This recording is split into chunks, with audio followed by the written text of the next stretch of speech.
Thank you for joining us back here. Game 4 of the day. It's going to pit Team Liquid opposite Origen. And let's immediately turn to the lineup so we can get right into it. We're going to start on the blue side. It is none other than Team Liquid. In the top lane, Impact, jungle, Xmithie, mid lane, Jensen, bot lane, Doublelift, support, CoJJ, and of course, Coach Kane. And facing them on the red side is going to be Origen. In the top lane, Alphari. In the jungle, Cold. Mid laner, Nukeduck. Bot and support going to be Patrick and Mithy with Coach Gilhoto. And of course, OG, it's hard to know where they stand. Now, coming into the tournament, we obviously were, it was a little contested on Diveforia. I'll say exactly how the teams stacked up against each other. So far, we've seen OG beat TSM, and as you mentioned, let's say less than full strength Cloud9. So I feel like this could be one of our closest matchups. Yeah, definitely the case, right? You know, this has been, it's fair to say, the weakest team during the regular season, you know, coming out of Europe that is at this event, right? They were 3-3 compared to an undefeated Fnatic. And, you know, you have G2 has only lost the one game to Fnatic. So, you know, this is the North American #1 seed going up against the current weakest European team at this event. So, you know, certainly if there was one where North America was favored, it would be this. Team Liquid, I think, also clearly has been the strongest performing North American team at the event thus far. Day one, the loss to Fnatic was certainly a very close game, which, you know, a lot of people kind of felt like they, you know, let get out of their hands. They did win earlier today against G2, albeit in a bit of a fun draft. But we'll see how they're going to do up against here with Origen coming out. As TL certainly looking to put some more wins on the board and, you know, redeem North America in the eyes of the fans a little bit. Yeah, and of course, if you're feeling a little dejected as a North American fan, it's a tough tournament, I'm not going to lie, but I will remind you that Europe's been here before. All I need to say is Mike Young, and every European fan goes, damn. It's happened. We've all had our moments. Definitely the one man that strikes fear into the hearts of Europeans worldwide. So we've been there, we've had these moments, but maybe you're right, TL can turn it around. Looking fresh in the Captain America jerseys, perhaps this is the game to win. And actually, when I look at both the way these teams play, they're often considered very comparable in terms of how they like to approach the game. So stylistically, I'm really curious to see how both these teams are going to approach, because this has been a tournament where there's been a lot of vastly different approaches in playing the game. Even Origen have been mixing it up. Yeah, definitely. I mean, in spring, certainly everyone looked at Origen as kind of the classic macro team. They're going to look for team fights. They're going to play it more slowly, but their day one win was their mid laner playing Yasuo bot, their bot laner swapping mid, and they really ramped up the aggression and played, you know, a fantastic game. Mithy playing Pyke, which is certainly not a signature pick for him. They were really able to play that very well, so I'm excited to see, is Origen going to look to kind of match fire with fire here against Team Liquid, go for more of that standard style, or are they going to continue to try to play this more kind of European style, ramping up the aggression, lots of flex picks, trying to be aggressive, and in the face of Team Liquid? Well, already some of those flex picks are going to be limited and taken off the board. The Yasuo taken away, the Tahm Kench as well, something shared between both Mithy and CoreJJ, and additionally, the Neeko too. So both those flex picks that we saw earlier against TSM have been taken away. Yep, both taken off the table, and certainly the LEC teams have been utilizing Yasuo very well at this tournament. You know, able to play it in multiple lanes, is going to be very, very threatening. And we're seeing kind of more of those defensive standard picks being banned away by Origen. Sejuani off the table, Tahm Kench off the table. If this was in NA, I would certainly be expecting Aurelia, Yuumi, champions like that to be taken away. But the LEC teams have certainly not been afraid of Yuumi thus far.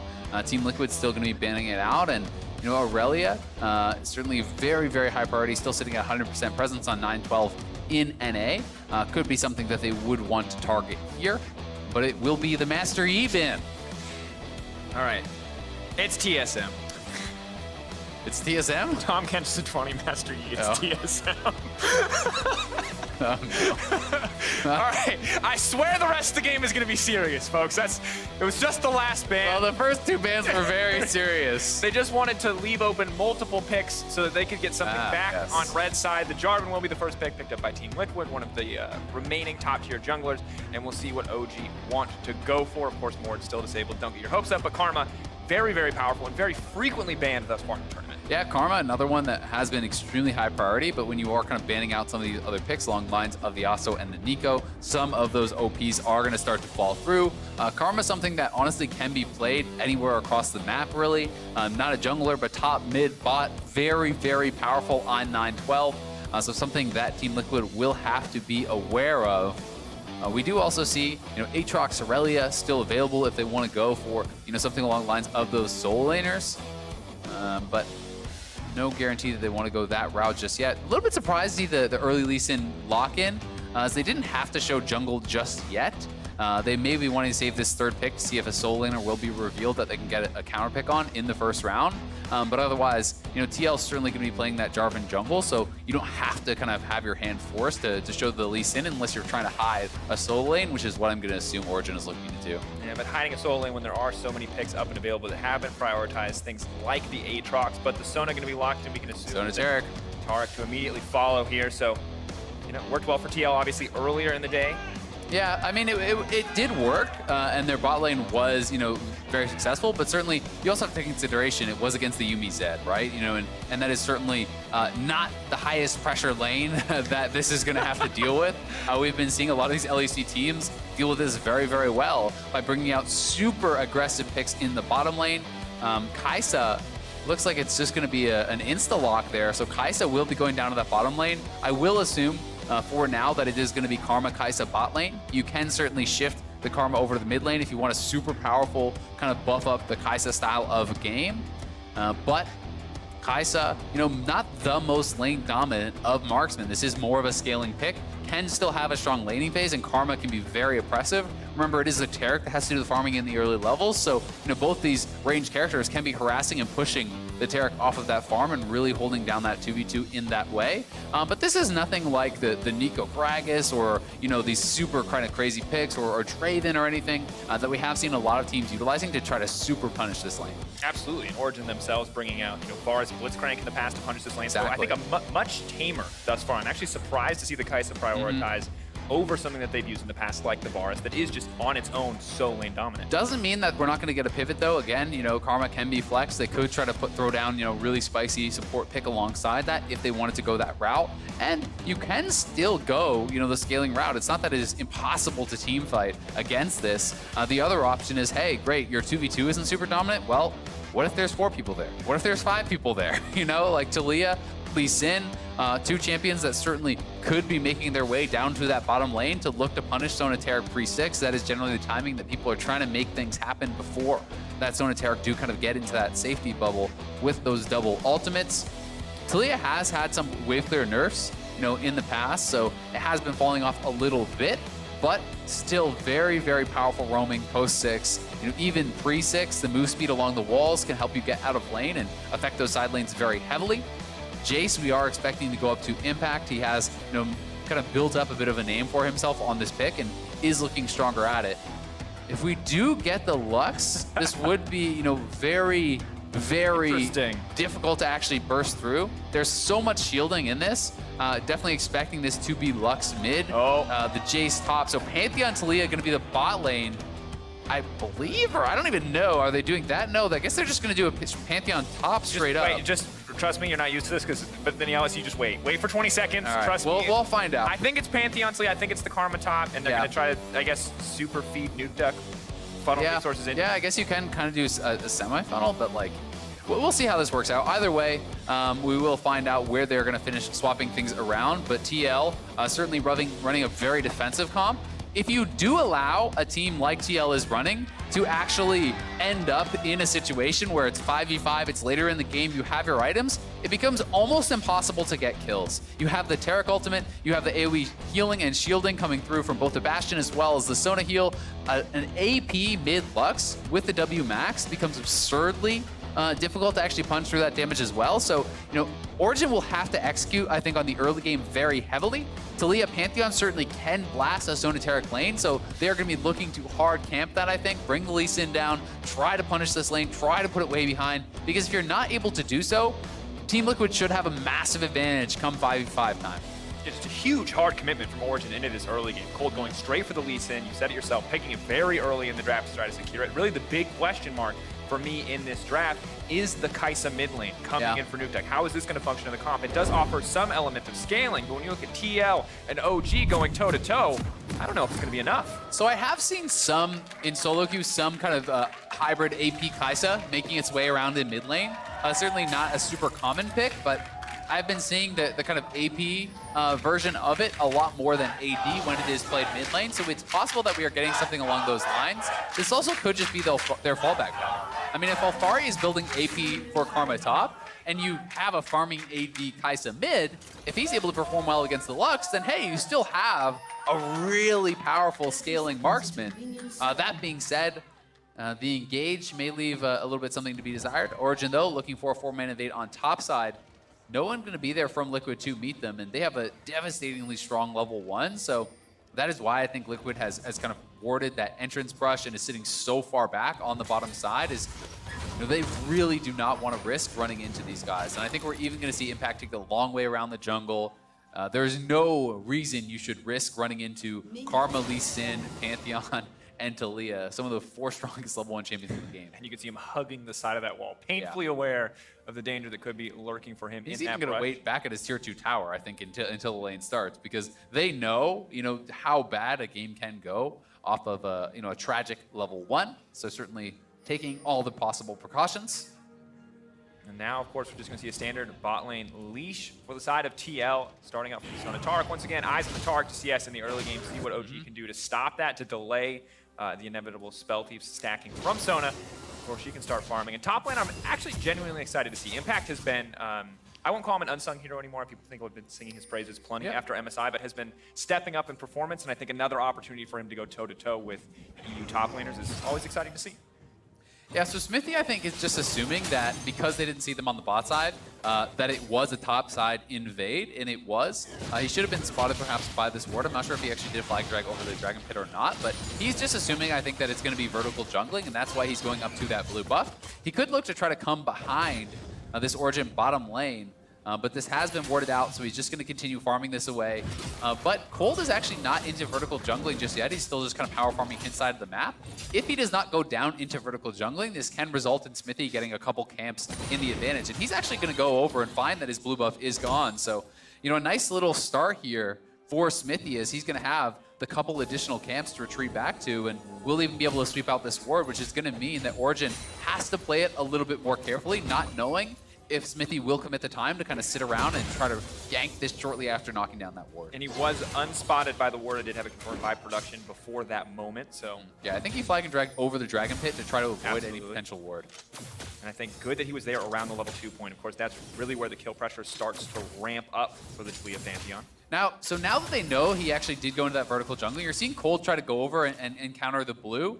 It looks like he will be able to do this. He has his lanes pushing in right now, and we'll kind of find out how many camps he's going to be able to match back. Karma is going to be shoving very heavily in the early lane. The Kai'Sa, certainly had been kind of sitting back a little bit now, but it is Smithy, not trying to head up to that top side, so he's happy with just splitting the map. And I think TL in general should be happy playing an even game in the early stages. You don't need to try to fight for something like a free buff. You can just be happy.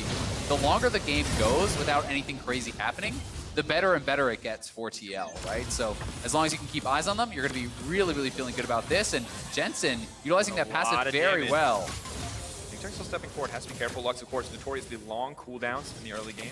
Cold now stepping forward, but Smithy is here. Big level advantage for Cold as well. Stepping forward, same level, is going to miss the kick. Does get locked up there. Immediate CC has to flash out. Not quite perfectly timed, so Cold is able to escape. I don't understand why Cold just didn't walk out the top. Like, he could have just walked up towards his red buff and avoided that completely. Instead, he makes a very risky play, trying to actually go towards the Lux through the Jarvan that he sees. Ends up having to blow his flash. So, a key playmaking ability there now down for the Lee Sin, and Doublelift here making his way towards mid lane, perhaps expecting to be able to counter some sort of a play, but CoreJJ going to be a bit exposed here now on the bottom side. As Doublelift just showing up, I think he's helping to try to reset this wave, actually. The wave definitely not in a great position now for them on this bottom side, but Smithy. Away. Nukeduck is going to be able to make it out to safety, but good use of the flag and drag there to force the flash from Nukeduck, and Nukeduck not going to be able to approach the tower. And crucial here for Doublelift. He's going to be able to grab these free stacks. Cold's on the backside, but 3 members strong. He cannot commit to that. Taliyah, however, on the roam up, maybe they can find a play here. Yeah, I mean, if Doublelift can actually force, this Taliyah Pantheon bot lane to split up, I do think it's actually fairly good for them. They have to be careful about this, though. Back there for Jensen, but there's no follow-up CC. That's all that they've got now. But I mean, if you look down to the bottom side, if CoreJJ is going to be able to farm, evenly against the Pantheon, you're feeling so good about that. Taric outscales this Pantheon ridiculously hard. The Pantheon Taliyah is really 100% about the setup with the Pantheon stun and the fling for the full 100-0 combo. If you're not actually grouping up, if you're not together, that is certainly very, very good. So Doublelift just showing up mid lane, poking away at that turret a little bit, getting some Spell Thief's gold here. And Core JJ is sitting bottom lane, farming evenly against this, but Doublelift does have to be careful here. Knockback is there. The follow-up immediately. They're going to try to find he's this one gone. pulled over the wall. Good first blood pickup on the side of OG. Doublelift a little too confident stepping forward there. Yeah, I mean, Doublelift needed to flash that. As soon as you see the Seismic Shove is going to land, there's no real excuse. You need to flash. If you get hit by that full combo, you will die.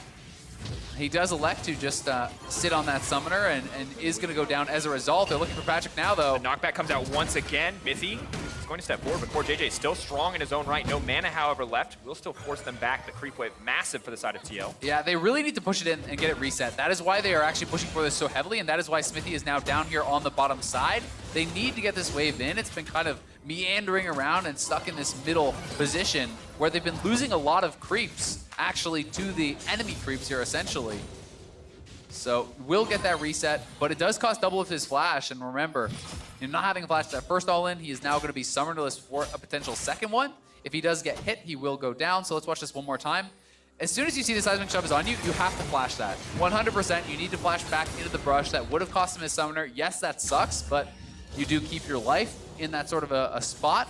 Mithy, though, quick, as soon as he didn't flash it to punish him, flashes in, has a follow-up stun, and they are able to get the burst down and didn't even need to use the Ignite, which is pretty critical. But overall, I would say TL are still pretty happy with how this game has gone.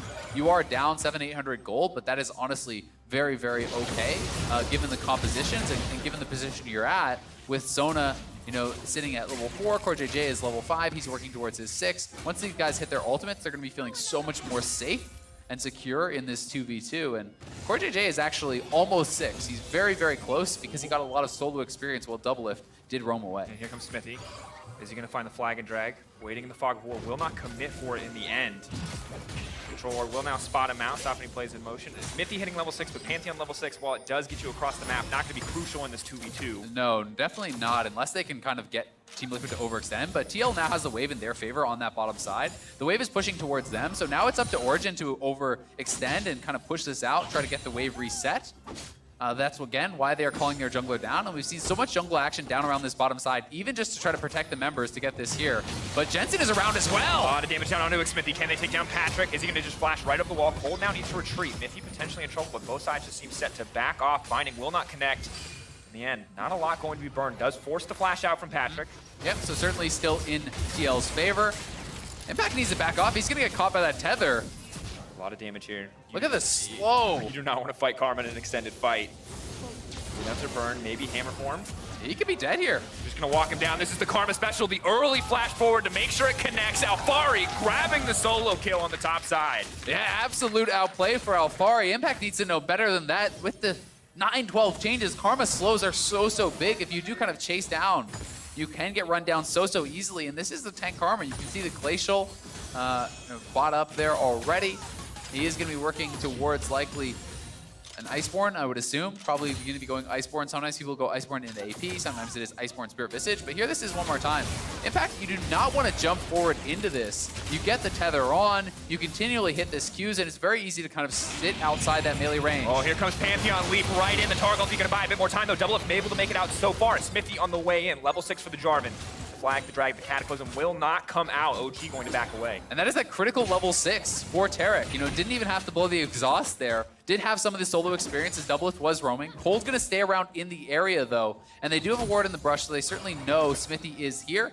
But Smithy's job, definitely just to protect this bottom lane, trying to keep them safe from any potential dives. Core JJ farming fairly well. Certainly the gold lead will be to the Origin side in this bottom lane, but Sona Taric kind of expected to be losing there. Elsewhere on the map, very even, and it's actually the tier build here for Nukeduck, so did rush the Manamune. You do actually get the tier procs on your Q, so that coming out, I do believe you can get some hits there. There was an interaction there that I had been told about. So the Death Dance interaction that they nerfed about making it single target was taken away around the Death Dance patch. However, it's still incredibly strong, and with the 10 AD buff given, it now gets you to 100 AD when combined with the Rage Blade as well as, or no, just the Rage Blade rather, should be enough. Yeah. So still going to be going AD. It is not the AP build that I had been thinking may have come out. Either way, it will be TL heading over to this dragon. This is an Infernal. They want to fight for this, and all 5 members of TL are moving down here. Buy a bit more time immediately. The leap forward. Nukeduck on the backside. Big luck assault, only gonna hit one, it's not gonna matter. 3 quick kills picked up, Nukeduck not running for his life. Can he take down CoreJJ? It's him versus the world, wants to take down the target. The healing is there, the dazzle is there, but Nukeduck will find a kill and flash out in fashion. Not enough, however, as TL take the fight. Yeah, 3 for 1 there for TL and the Infernal. Very big win for Team Liquid. We're gonna be really happy about that one. Here it is one more time as TL and Origen do battle it out. Origen did not have teleport on their top laner. They decided to go for the fight though, as Jace is not yet here, but in the 4v4, the Cataclysm comes down, the Sona ult, the Taric stun, all layered across, as well as that Lux ultimate. Nukeduck, nice sidestep on that final Dazzle stun to be able to get the 5th hit of that passive and actually execute CoreJJ. Very well done from him there, but it is still in a heavily losing fight. And Team Liquid, getting closer to those items that they need to really start to kind of be feeling quite secure in this game. And you talk about the compositional differences, and we saw it right there. The sheer amount of, potentially game-changing ultimates on the side of TL versus, a lot of utility on the side of Alphari, Patrick, the ability to roam the map. Mithy, yes, Pantheon ult, you can have those big, glorious moments, but they're very infrequent. And we talked about the pressure on OG to find an early game lead, to snowball this game out of control. It's an okay lead, but it is not enough that they can calm down anytime soon. No, definitely not. And there are always the opportunities to try to kind of play side lanes and utilize the Pantheon and the Taliyah to try to make collapses and try to play a very scrappy game. Certainly TL would want to be group 5 and utilize their strengths, but now they're going to get a pick. Locked up and burned down instantly. You can see the Executioner's calling, and Mithy's back pocket will not let that get healed through. Smithy, though, there to shadow him. Are going to be able to use the Demolish. Maybe look to break a single plate here. Will not commit for the second one. Patrick throwing down a little bit more damage. Ready to lock up Mithy. Has to be careful about the 1v1, though. Pantheon's still decently strong at this point in the game. Yeah, certainly doesn't have too much in the way of damage, but you do still have to respect it. Grab the early Executioners for that healing debuff that he will be able to apply. But as much as Team Liquid will be feeling good about, 5v5, Origen can do what they just did there. They can look around for picks. They have established a lot of vision. You can see in this topside river, they're trying to kind of set up this zone of control as we actually are going into a pause. But all along this area, they have wards to kind of cover their roams up and down this map, and that is going to allow them to essentially be roaming back and forth between mid and top lane very, very quickly, threatening potential dives on impact, threatening potential dives and collapses on that bottom side. And CoreJJ, who is trying to fight for vision in that topside river, does get picked off as a result. So it's this sort of scrappy play that Origen can now kind of fall back to, as their early game was definitely not dominant, with this Taliyah Pantheon, not dominant with the Lee Sin. We'll see if they're going to be able to actually pull through in this mid game, because really I would say their kind of biggest lead right now is up in that top lane.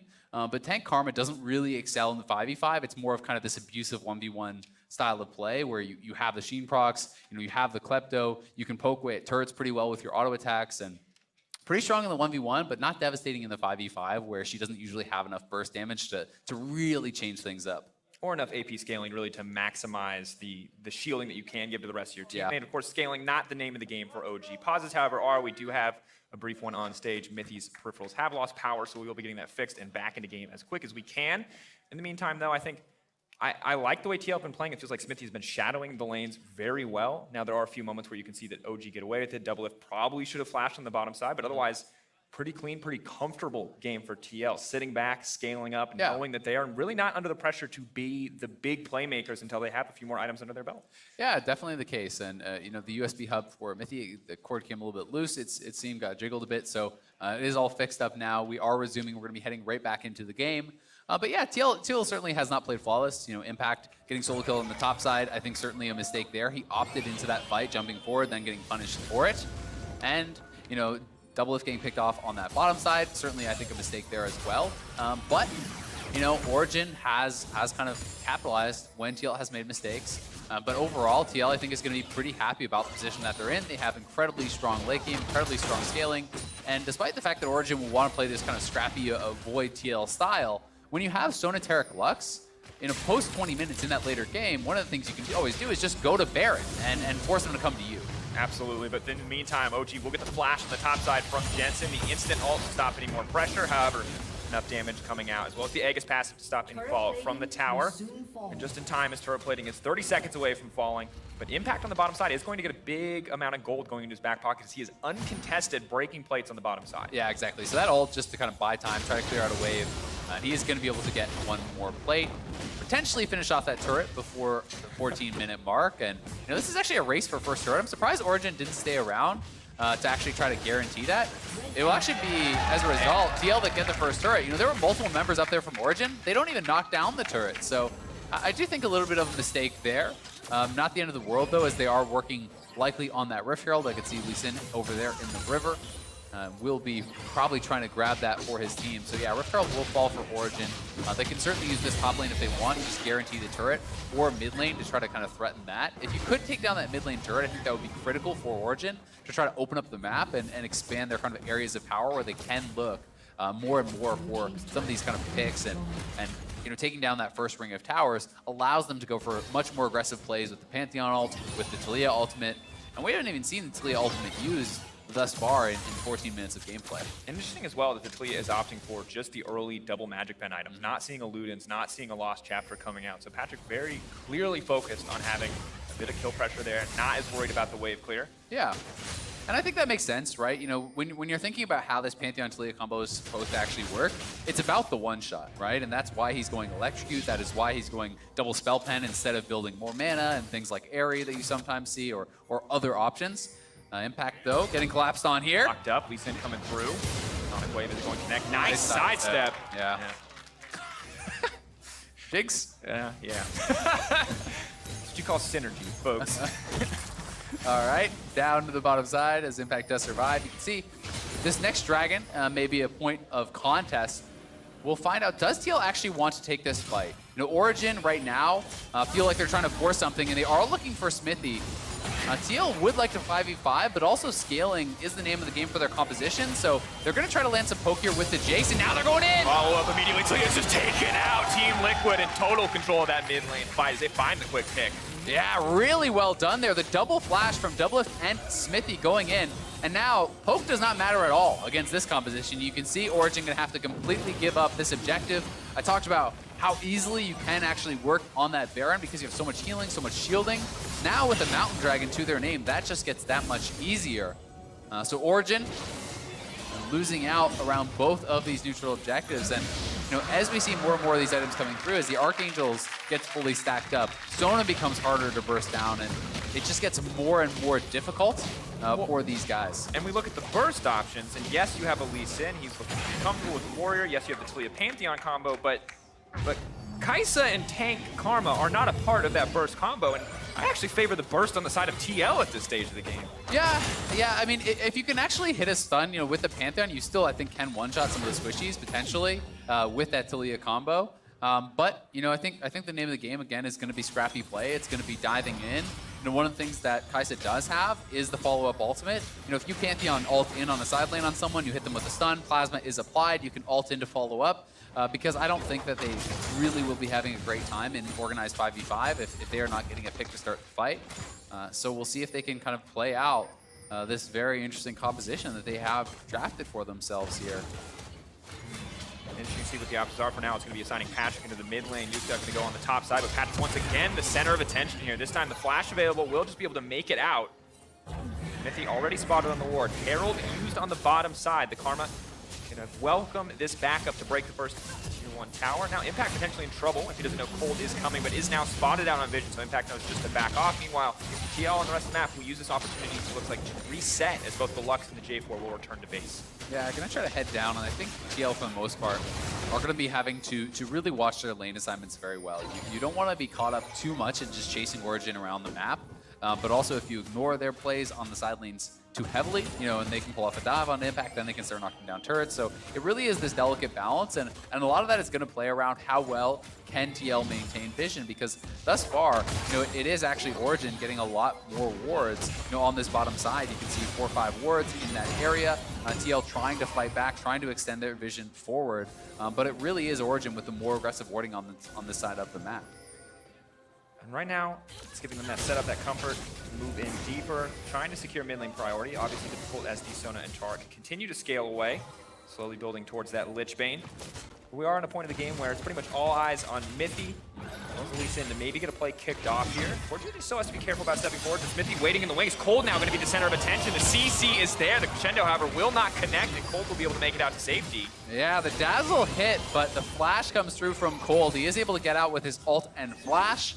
Doublelift not able to connect on his ultimate as a result. And at least in though pushed back again, and every time Lee has no flash available, you know, that playmaking opportunity certainly gets reduced very, very heavily. You can see Smithy, it looks like, is just going Cinder Hulk into Black Cleaver, probably full tank out of that. You do want your Jarvan in this type of composition to be, but certainly not necessary for him to be, you know, full squishy, full DPS style of play because you're looking for long fights. He said before, the knock is going to be crucial. Can they kill Doublelift before it comes down? Buying a bit more time. He will go invulnerable. 2.5 seconds. Cold going to fish, but will not find the Sonic Wave. And now it's disaster for OG. Locked in the cage and knocked down in an instant. Impact line forward. Now Far still taking, but it doesn't matter. He threads the needle. He finds the kill. Locked up under the tower. Tank Karma, but not tanky enough. Impact grabs the double. Yeah, they're going to knock down this turret. They can push for 2 here. TL battling back. Origin cannot get the kill on Doublelift, and look at Doublelift now back to full health pretty much here. Healing right back up. They will knock down 2 turrets, get 3 kills to 0, and Team Liquid feeling like they are taking full control. Absolutely are. We can take a look back now at this replay, see exactly how it unfolded, where OG felt they had the opportunity. Yep, flashing in. They do hit the combo, but you can see the heals coming out from both the Bastion shield, the Doublelift shield that is coming out on your W, and then flash in from Smithy. Ult hits 2. Jensen there with the follow-up from the Lux, and then the Shock Blast threaded the needle from Impact, gets 1 kill, and they're able to knock down the second. As Tank Karma certainly not able to stand up in that fight. And Alphari is going back into AP. You can see Chalice, you can see working towards Leandries. So trying to have more of kind of that supportive style and be more effective in the team fights, but gonna really have a difficult time, I think, unless Nukeduck can free fire in these long fights. And even then, there's just too much shielding and healing from TL unless you get that initial kill. If your game plan is to team fight the Karma Taric, it is not a good game plan. Yeah, but I mean, here it is again. You know, a good dragon coming up here for TL. It is the Infernal spawning in 10. TL is actually just running down mid lane here. They have mid lane priority. They are looking for this inhibitor tower. Origin have to make a decision. Do you just give it up and actually try to take the Infernal? It looks like they're sending Nukeduck to solo the dragon. The rest of them are coming home. Now Cold going back to the dragon, so they're just giving up the inhibitor here and trying to trade. They may try to pull off some sort of a trap and punish TL on the way out, but they do at least get an Infernal.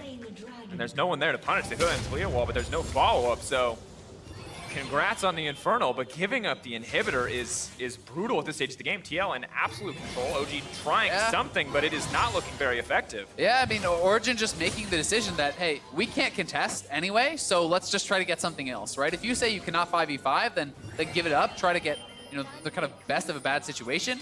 TL now, Pink inside and outside the pit. They can start this Baron up anytime they want because there's no threat of the Baron getting them low with Taric and Sona. And now they're going to set up this trap here on the side, looking for Origin. Steroid leaping in, Xmithie ulting, locking down 3. Now they're all going to be invulnerable. They just going to walk through this Origin lineup. A shielded up Nukeduck may try to fire back, but Mithy way too squishy, cannot step forward like that. Nukeduck locked up as well. Ooh, the laser doesn't even need to find a target. He's dead before it drops. Alphari, the last man standing. They can chase if they want, but it might not be worth their while. Impact looks for a little bit of revenge here, but he'll advise to 1v1 against Alphari at this stage of the game. He will just walk away eventually. Just leave the Karma alone. Go take the Baron. Take the Baron. What are you, Tank Karma? Are they gonna, can they kill him? Thank you, Ace. Comes through for TL. Finally, the Tank Karma dies. And they're going to TP over the Baron pit. This will be theirs, very likely. Cold is up, but we'll see if he can actually get there in time. Patrick has TP back in as well. We'll see if TL is punished at all for kind of spending that time chasing, but I think the Baron should be gone before Origin can really respond. Ooh, taken out. The Pantheon ult, he's going to feel real bad about that one when he lands right into the meat grinder of the opposing squad. Patrick is forced to flash away. Doublelift incredibly low. But the healing is there. CoreJJ out of mana. OG, they can win the fight if they can find it, but it doesn't look like they're going to get the chance. Yeah, TL should be able to all get safely back to base. They're going to get a blue buff as a consolation prize, but A very small one at that. All the items coming through here. And here's the replay one more time, utilizing this Jarvan Lux combo so effectively. You can see the acceleration gate in. Smithy flashes forward. The Bastion dazzle, stunning multiple. Lux ult coming through. And when Terracall lands, but they're looking for a pick on the side lane. Oh my No, God! he kills him. Cold can even find the kill now. The healing coming through, has to land the Sonic Wave, but Jensen is here. There's so much shielding. Cold realizes the he's got shields! more than he can do. The binding ram! Boom, boom! Bye, baby! Rampage for Jensen. Click, click, boom! Jensen on the Lux. Popping off here. The shields are in full effect, and TL marching it down to USA Champs. And the LCS studio has woke up. No longer the library for Europe, but definitely a rowdy crowd for North America. TL pushing down on the top side. Looks like they're ready to end the game. I don't think Origin have much left in the tank. No, I don't think they do either. TL is looking so ridiculously strong. Cold, not even alive. Another inhibitor tower will fall here. That's a level 10 Talia. That doesn't do anything. They're backing away. Nuke Duck incredibly low. Patrick throwing some rocks. Not a lot gonna happen quite yet. Big shock blast though. Impact doing a ton of damage here. And Team Liquid walking the Baron minions in, slowly but surely poking away at the enemy composition. OG need to pull the trigger now or they will just lose the game. I don't really think they have any trigger to pull at this point. They're playing with the Nerf gun, and TL is looking very, very strong. They're just gonna wait for the supers to come in mid lane, and I think this is gonna do it. Last dance, Smithy goes in, they just immediately Torque off. They're gonna be able to manage to grab one, but no, in the end, nobody gonna die. Impact, and the rest of the team still alive. Nuke Duck taken down where he stands. Only Afari left up. TL might go for a little bit of BM, and he certainly had a chance. NA, though, gonna keep their eye on the prize, not interested in the tank karma. Or are they? Instead, dance on him, Impact, you earned it! And that's gonna be the win for TL. A well-played game here from Team Liquid. Playing it safe in the early game, scaling up, and Origin, no answers to be found for them in that late game stage. They were not able to contest Team Liquid. And honestly, impressive game from TL. Knew exactly what they needed to do in the early game. Did not make, they made one or two missteps, but did not fall far enough behind that Talia Pantheon took over the game, and a good look overall. Yeah, certainly the case. And this is, a risky type of draft for Origin. It's very heavily execution-based. You've got to be able to pull off these all-ins nonstop. They were not able to do it. TL now sitting at 2-1, while the rest of NA is still winless. Certainly seeming like the hope for the LCS in this event. We'll see if they can contest Europe in the gauntlet tomorrow. The relay, of course, gonna be difficult. See if TL can find a win there. It will, of course, be a start. We'll get a chance to play in Game 4 again if they are able to find one of those wins. And the Sadamumu this time for Europe. And I liked Karma top, and the rest of it wasn't so sure about. Let's say it that way from the side of OG. I mean, I think it's one of those compositions that can look good if you dominate early. They didn't, and then it tends to look like a little bit of pie in the face. Was a bit pie in the face, excellently described. For more on that game, Rib is standing by with the jungler from the Triumphant team. Thank you very much, gentlemen. Great cast on the day. I am joined by Xmithy after their victory over OG. Another win for NA. Seemed a little bit more loose for the team. You guys feel like you were feeling pretty good coming into this one. Yeah, we were just trying to have fun as much as we can, and yeah, playing Sonateric is, I guess, pretty fun. We saw online on media, you kind of said the EU has you guys in a few of the points across the game, and that was just the truth. What do you think for NA are the low-hanging fruits where we can start to attack those points of weakness and get on a level where we're just smashing EU?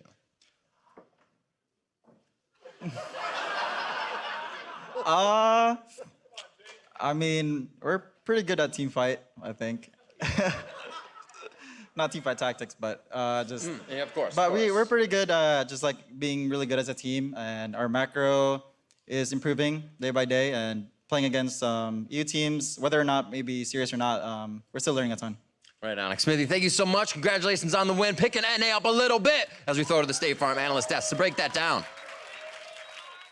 Thank you very much. We'll take them both, team fighting and team fight tactics. I think NA's got it. We there. definitely have an early start on teamfight tactics. Yeah, I'm without a ready. doubt. At least from the broadcast perspective, we would crush them. But TL does find the second win of the tournament for NA here. That will feel good for the 1 seed moving towards that best-of-5 relay race, where I think many expect them to be the hope for NA to maybe carry a game or two if we are to come away with the win. Already abandoning on the whole best-of-5 there, Dash. Not confident that TSM No, I will cloud said nine. that they would be the one that is just that, you know what? I don't need to justify this to you. All right. I'm Let's sorry, talk Dash. about this game, Let's Betty. talk about the game Uh-huh. because we did see once again kind of mirror matchups down towards the bot side of the map where Griffin in the end of spring in the finals, they actually brought out the Celia Pantheon lane up against SKT, and it was all about trying to snowball early, trying to get ahead. But while they found a couple picks, they weren't really able to snowball that massively. They were catching a couple of members out of Team Liquid throughout the early game, but it never really resulted in anything significant, which allowed a lot of time for Team Liquid to just ramp up scale and get to the point where they could just force these team fights that they are so confident in. Yeah, I mean, they really just did not play to their composition. OG drafted Talia Pantheon. They got some early kills. You're supposed to use those ultimates, the semi-global ultimates. You spread the map, you continue to look for pickoffs, and you have this burst damage that you actually get people while they're transitioning across the map. You don't go all mid lane and team fight the Sonateric team. That is the way to lose. I also questioned why they decided to run the Kai'Sa as well, because it felt like it didn't offer a lot of value in this comp. Note that they don't have the greatest amount of utility. Their hope is to kind of get a pick, but when you're grouping up as a 5-man unit, you're just asking to teamfight this Team Liquid comp, and it was so easy for the Jarvan to just set up the EQ combo, land the ultimate, and then the follow-up is very easy from the likes of a Lux and the Sonar as well. Right, I'd understand a bit more like the TF that we've seen in the mid lane Sure. here. Just add globals to globals to globals and continue the pick-oriented play. But for Team Liquid, as Smithy mentioned, when you do choose to stack up against them in the 5v5, that is one of their strengths. Add to that their comp already being geared towards that, and it's almost a certain victory. Yeah, you have to play the side lanes in this situation.